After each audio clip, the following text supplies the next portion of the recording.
Hello everyone and welcome to episode 14 of the WCW 2000 save here on TEW IX. I am recording this pretty much straight away after doing episode 13, so apologies if I haven't answered any video questions that you may have had, but I am just trying to really give myself a backlog of stuff ready to go, because at the end of the month I'm pretty busy, so I'm just trying to get as far ahead as possible. I'm going to AEW in Glasgow for anybody else is going to be there to go watch the Dynamite and Collision taping, and then AC/DC in Edinburgh the following day, so I am going to be very tired and very busy from those things back to back. But we have Uncensored today. That is our big pay-per-view event for the month of March, and I have some stuff to go through, so ignore all of this crap. I don't care about people being hired in touring contracts by All Japan, right? That's not an issue. I want to talk about this. So Silver King has agreed a deal with the WWF. This took 1 day to get agreed, by the way. I got the email yesterday to tell me that he'd been offered a contract. Now, I looked at Silver King and I thought, it's a bit of a shame, but I'm not really using him. He's very good to some degree, but I'm not really using him, so I'll let him go. And he's on 8,500 a month. So I thought, you know what, we'll let him go. I don't know if it'll show. I might have to go to their contracts. Would you like to see how much money Silver King is on in the World Wrestling Federation? So reminder, 8,500 he's currently on. And before I go any further, I just want to show you his popularity. Just so we can show here. There you go. Not popular at all in the United States or Canada. Mexico is pretty popular, but obviously that's not the WWF's main domain. Let's have a look at how much he's on. So, Silver King, let's find him. Oh god, apologies for that. I did not realise that was going to be as horrible as it was. There we go. Very bottom here.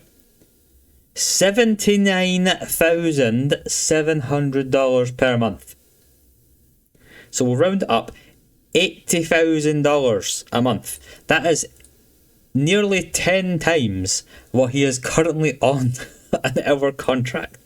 Am I hell paying that for Silver King? I'm sorry, no disrespect to Silver King, rest in peace, because I believe he's dead. Did he have an accident in the ring a few years ago in London? I think it was. But anyway, yeah, like, what the hell is the WWF doing? So yeah, we're not re-signing Silver King. Well, I'm still thinking about a few of these guys. I'm leaving until the last minute to decide who I want to re-sign. But I just wanted to come back for that initially because I could not believe it. I looked the day before and I saw that was happening, and I was like, what the hell is going on? Genuinely. There was another WWF update I forgot to mention, by the way, before last episode, because it disappeared from the news. But how do I find the news? Here we go.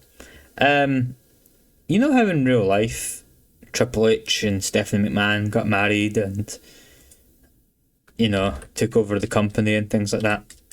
I don't know where I would find it now. Anyway, Stephanie McMahon is not dating Triple H. Oh no. So say hello to your new World Wrestling Federation COO. That's the wrong button. Mark Henry. Yep. So Mark Henry is now the guy. I mean, to be fair, Mark Henry's version of wrestling is probably better than Triple H's. But, you know. Anyway. Uncensored time. See you in a moment. And it is time for Uncensored. We are in front of nearly 18,500 people in Florida at the National Car Rental Center, which sounds incredibly low rent. And we kick off with what I hoped would be a good match, and actually is a pretty good match. The Tag Team Title Triple Threat match, as the Revolution of Perry Saturn and Dean Malenko retain the titles. It says it was an elimination match, apparently, so... Okay. Crowbar and David Flair were eliminated, and then Ray and Kidman fell when... I think Perry Saturn was picked to win this match, so... Good match though, 53 overall. David Flair the letdown, but a 36, and again off his game, is pretty good. If you ask me, I think that's pretty good. So David Flair and Crowbar unsuccessful. Kidman and Ray got closer, but still unsuccessful as the Revolution retain. Billy Kidman almost injured Perry Saturn, so that's nice. We then have our next segment, as Curt Hennig makes his entrance alone, as the Cat and Sonny Siaki laugh. They say it looks like nobody wanted to be your partner as the music of Vampiro hits, and he makes his way down as Hennig laughs in the Cat's face. A 41 overall. This just gets Vampiro on the show, and the match is actually pretty decent. A 51 isn't bad. Curt Hennig and Vampiro do defeat the Cat Associates when Curt Hennig pins Sonny Siaki with a Hennigplex. Siaki was the weak link, and to be honest, his contract's up anyway. He's angry. I might just let Sonny Siaki go and basically have the Cat disown him and bring some new young guys in and see what they can do. But a good match overall, 51, can't complain. Berlin then defeats Sabu by disqualification. Berlin makes defence number 12 of the Cruiserweight title, so as you'd expect, Sabu gets the weapons involved. The referee's telling him not to do it. Sabu's not listening, so the referee rings, calls for the bell. The bell is rung as Sabu puts Berlin through a table. The wall is also involved somewhere. But yeah, decent match, 52. Again, considering how throwaway this is, I don't think that's too bad. We then have something interesting happen, as in the middle of the show, Hulk Hogan comes to the ring, and the commentators are like, this isn't in the format sheet, this is meant to be one of our main events. Hogan says he's tired of waiting around, get out here Macho so they can have this battle right now. Macho then sprints down to the ring as much as he could in 2000, and one of our double main events is on. A 61 overall, and in one of our double main events, Hulk Hogan defeats Randy Savage in 4 minutes 53 with the leg drop. Now I know what you're thinking. What on earth are you doing? It gets a 48 overall, so I've possibly done something a bit wrong here with the match length, but they've got great chemistry as well, which is really annoying. Savage is leaving, so there's no point giving Savage this rub. We had Hogan, I suppose the other segment rating killer is going to be that we had Hogan to dominate the match as well. But yeah, very, very simple match here. Hogan destroys Savage, and then after the match, he continues to bloody Savage, leaves him in a heap in the middle of the ring as an ambulance comes down to take Savage away. Hogan's laughing maniacally while he's being loading in, and he's throwing punches all the while. He's a piece of shit, Hulk Hogan, and he's just destroyed Randy Savage. Nobody to be messed with here. Hogan making himself the top guy, the top heel. The segments are a bit of a downer, the ratings wise, but it's not the main event, so that's fine. And yeah, hopefully you like what I've done there. I like the idea of it, but we'll talk about it at the end of the show. We then have this. Mean Gene interviews Hacksaw and Smelly pre-match, and he asks where their partner is. Hacksaw says not to worry, he's coming out in a moment, and he says they had to look high, they had to look low, and they eventually went to the board and had to speak with the chairman, as Mean Gene is then like, what, Ted Turner? And then La Parka comes out with the chair, and this oddball trio is complete, and La Parka wants revenge for what happened on Nitro with Kanyon. Does he get his revenge? No. As Chris Kanyon and the Harris brothers defeat Hacksaw Jim Duggan when Norman Smiley and La Parka, when Kanyon pins La Parka with the flatliner. Kanyon, the best guy in the match. Everybody else, varying degrees of whatever. Hacksaw really off his game. Don Harris really off his game again. It only gets a 48, but I knew this wasn't going to segment high anyway, so I thought the La Parka edition's fun. I like this dumb little trio here. It's the visual of La Parka with the chair doing his little dance, Norman Smiley doing the wiggle, and Hacksaw just screaming around the hole with the planky wood. So yeah, that's the end of this little feud, hopefully now, so we can move some of these guys on to different things. We then have a simple match where, to the surprise of no one, the Outsiders defeat Roddy Piper in Total Package. When Kevin Nash pins Piper with the jackknife powerbomb, it gets a 57. Nash off his game. Scott Hall in poor form. Scott Hall also sustained a fractured cheekbone. We'll have to see how long he's out for with that. That could be a little while. He might be able to work through it. I don't know. And it was Piper's fault. So thanks, Roddy. Thanks. We then have a 61, so this show is not getting the ratings that I was hoping it was going to get so far, but we've only got a couple matches left, so hopefully the main event can really pull in some numbers. Diamond Dallas Page does defeat Jeff Jarrett in the Weapon on a Pole match with the Diamond Cutter, so, you know, they grab the guitar down, Jarrett maybe goes to swing, misses, DDP grabs it, bangs him over the head, falls into the Diamond Cutter, boom, easy peasy. DDP is one of our MVPs of the company at the moment. He's pulling in good ratings in matches, good ratings in segments. Jeff Jarrett is not quite there. So DDP winning this, I think, makes a lot of sense. We then get a good match, a 68 overall, so that'll hopefully help, especially if the main event can pull in the big ones. I made the risky call of putting this on late on the show, and I have been rewarded. Chris Benoit defeats Booker T in 14 minutes with the Crippler Crossface and makes defence number 8 of the United States title. Booker T only dropped a 50 compared to Benoit's 73.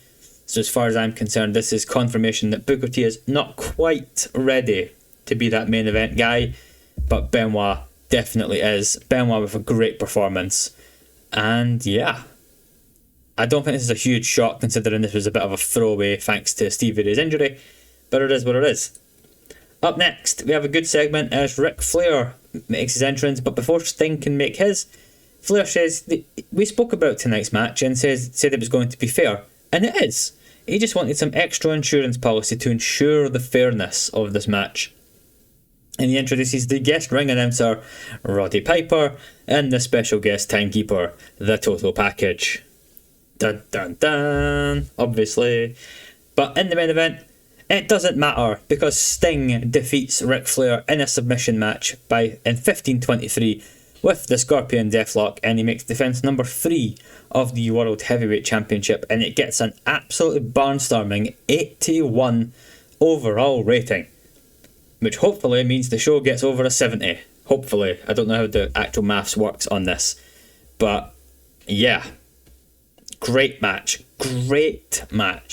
and that's with Flair being in poor form, but he does drop a 4 rating better than Sting, so. But yeah, we can imagine how it all sort of goes, you know, like Sting's trying to put the Deathlock on, Piper and the Package get involved. I could have added them here, but I wanted to leave it blank. And Sting manages to fend them off and wins. To retain the title, the show gets a 76 somehow, which I don't quite understand how it got that. But that's a good rating. Ignore this pre-show match, by the way. This is just me chucking everybody into a random thing. Don't worry about it. I've realised I put Scott Hall. I meant to put Scott Steiner. Oh well, doesn't matter. Yeah, good show.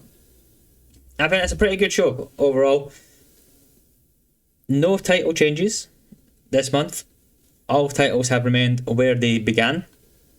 And it does leave us with a few sort of interesting options for next month. Whatever pay-per-view is in April, is it Spring Stampede? I think it is. Because now, obviously, Canyon needs a new challenger. Hogan probably wants a match with Sting. Then Benoit is lurking around. Booker T might want revenge on someone. We'll see. I'll figure something out. But good show. Really, really, really good show.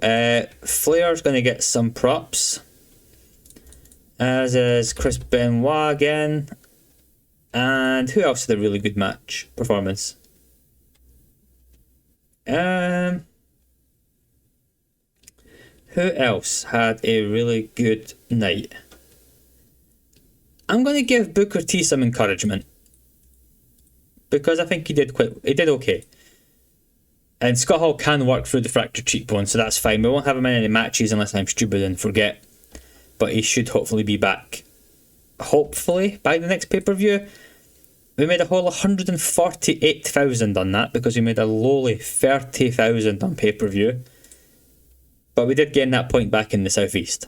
So that's the good news, at least. We have put on what I think is a pretty good show. The game seemed to agree with me there. And yeah, I felt like we stayed quite true to the spirit of WCW in 2000 with like some of the absolute nonsense that was on that show. But pretty good. And I said Savage is going, so we don't have to care too much about what Savage thinks. Feedback's been great. Yep, Scott Hall doesn't like Ron Harris. That's fine, nobody likes Ron Harris. Rick Steiner's feeling the grueling effects of a busy schedule. Rick, you've barely wrestled in the last months. But anyway, good show. Good show. We're still quite a bit of money in debt. But, you know, our sponsorships will get another 400,000. So it's bad, but it could be worse, is what I would say. A quick run through of our champions as well before we go end the episode. Berlin, still the Cruiserweight champion. The Hardcore champion is still Sabu.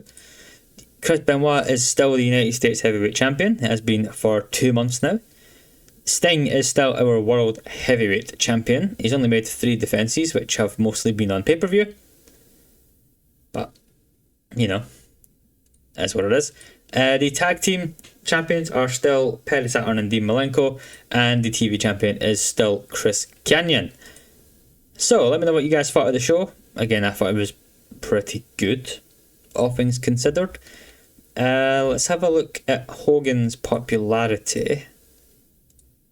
Yeah, so he's still hovering at 89. Where is Savage? Savage is sort of hovering around the same number. The plan. How many weeks of Nitro do I have? I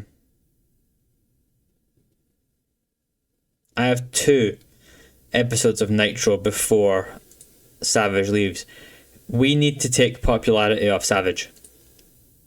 That is the mission for Nitro and Thunder. So Savage is going to appear a lot. He's been hospitalised, but you know, we'll make some stuff up. We might even give Hogan another one over him and see where that takes us.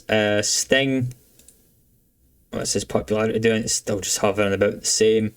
Ric Flair, same-ish, maybe down a little bit. People aren't losing lots of popularity, at least. What about DDP? He has stayed about the same. Benoit, it's about the same. Nobody's really moving one way or another. It's all a bit stagnant, really. But that's Uncensored. A great show. Our best show, actually. Our best show we've ever done. So that's a nice surprise.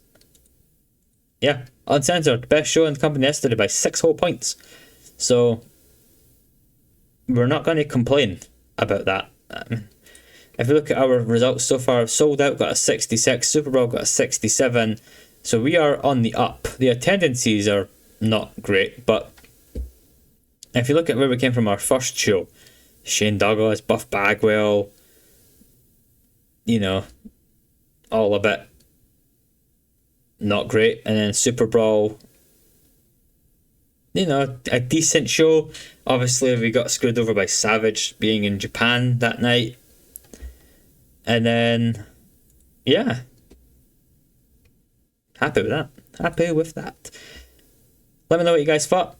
And we'll be back in a few days' time again for some more Nitro and Thunder as we lead up towards Spring Stampede in a month's time with zero ideas of what we're going to do. But thanks so much for watching, guys. Hit the like, hit subscribe. Obviously, keep checking out Local to Global as well. And I'll see you guys next time. Thanks so much for watching, and goodbye.